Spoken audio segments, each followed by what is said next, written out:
Yes, I'm a king.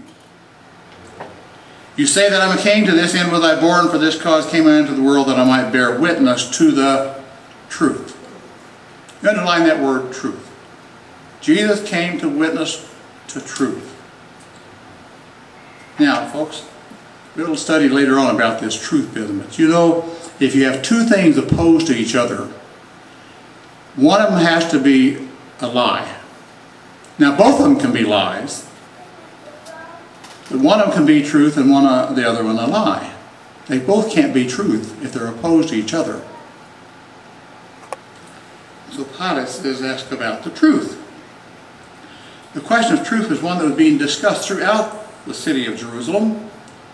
It was not something that's just for the 21st century. They were discussing then. What is truth? And almost with scorn on Pilate's lips, he says, truth. What is truth? Now what's sad is, Pilate never waited for the answer. It's amazing to me, you know, a little girl, young girl and her brother came through our neighborhood selling magazines this last week. And I told her where our church was. She said, oh, I'll bring my family, we'll come there sometime. I said, well, we have our church services on Saturday. Oh, all of a sudden, what? Never heard of that. Whether she questioned it further, she didn't have any more questions. That was out of the realm probably, you know. But people don't ask, why do you Seventh Adventists go on Saturday and stay with till they find the whole reason behind it all? Well, Jesus had answered that question to people who had asked before when he said, I am the truth.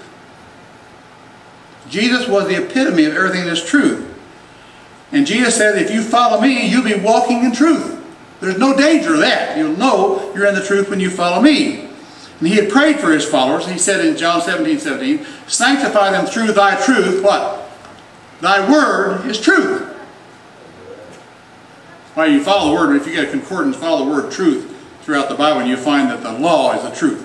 Psalm 119, the longest book in the Bible, the longest chapter in the Bible, and it's all about the commandments, and they're referred to over and over again as truth. People who say the 10 Commandments have been done away with, they're just going against the truth. And so poor Pilate, standing there with the very truth of God before him, suddenly he gets a bright idea. He would sidestep the issue and he let the people decide. After all, we've got to have democracy, don't we? And so we're going to let the people decide what we should do. So it's the Passover, and always at Passover, he was allowed to let some prisoner free.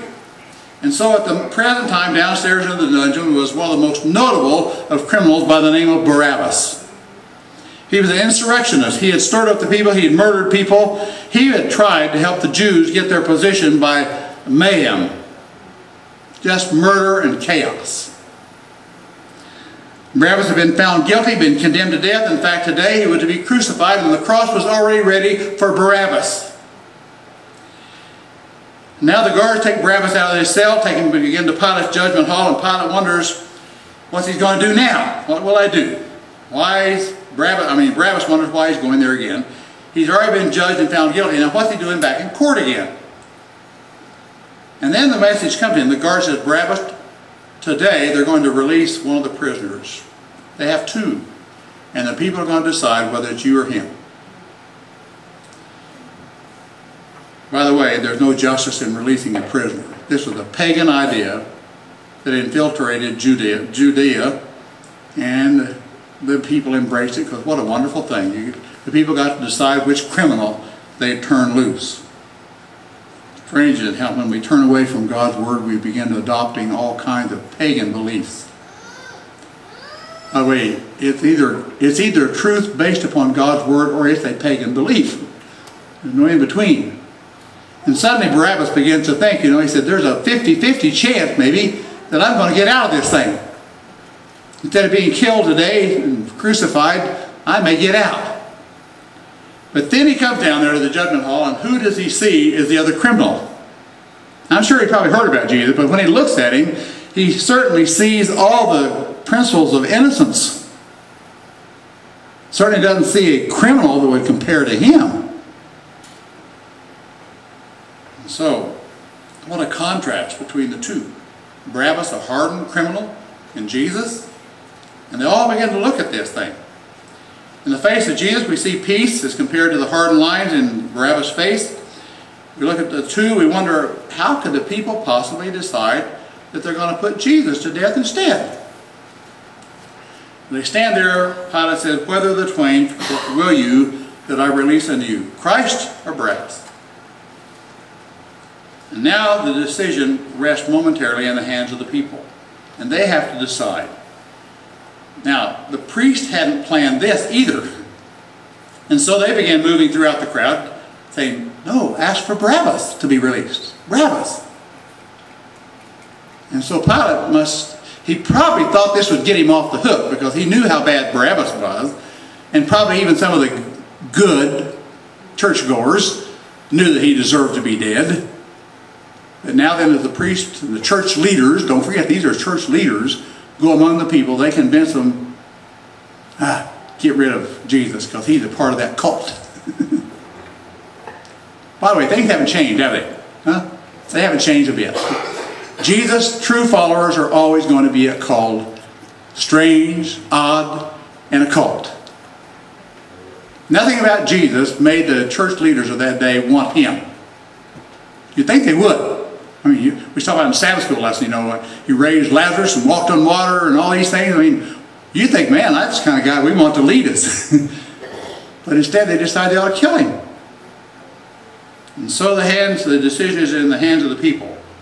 And so they asked, the priest encouraged people, ask for Barrabas. Choose Barrabas. And as Pilate asked again, whom will you that I release unto you? They all, in this democracy, said, release Barrabas. By the way, that's the very reason why our country is not a democracy. It's a republic.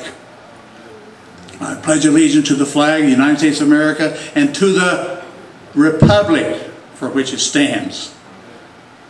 We're trying to force ourselves by going all around the world and encouraging other countries to be democratic, that we want ours to be democratic. Democratic means the majority rules, whether it's right or wrong. Republic says we have a representative type of government, and we elect people who hopefully will also protect the minorities. Okay? We saw where it went when we had the majority getting their way. Look how the blacks were treated. And now one of these days in the future, God's true followers are going to be treated the same way. Because the majority rules. So Pilate asked, who shall I release? And the people say Barabbas. And Pilate must surely be stunned. Barabbas? Barabbas is shocked. I'm going to be free? You mean the people chose me? And Pilate says, then, what then shall I do with this man called Jesus? And all together they cry out, crucify him. Crucify him. Now what does this all have to do with you and me? Because I like that song. Who killed Jesus? Who killed Jesus many years ago? Who was it? I killed Jesus many years ago. Because we're all there. We were all there when Jesus was put on trial, and we are making the decision on whose side we're going to be. On Jesus or his opposition. And even today, you and I are called to make serious decisions. You see, some of you may not know this, but Barabbas claimed to be the Messiah. His name, Bar, means son of. Abba means the Father. He was the son of the Father. Just like we have the name Johnson, son of John. Well, Barabbas, Bar, son of Abba, the Father. He was a false Messiah, and the people were choosing a false Messiah. And people are doing that today. They're choosing false Messiah. Anytime you don't choose truth and you choose error, you're choosing for a false Messiah. There's no in between. God makes it simple. Remember in your Sabbath school class several months ago, God says choose life or choose death. I say choose life.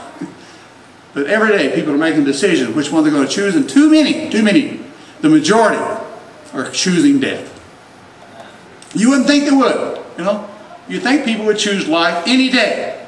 But instead they'll say no, because this brings me happiness now, peace with my neighbor, peace with my family, The choice is for you and I to always choose, sometimes in the face of persecution and hatred, to choose life and choose Jesus.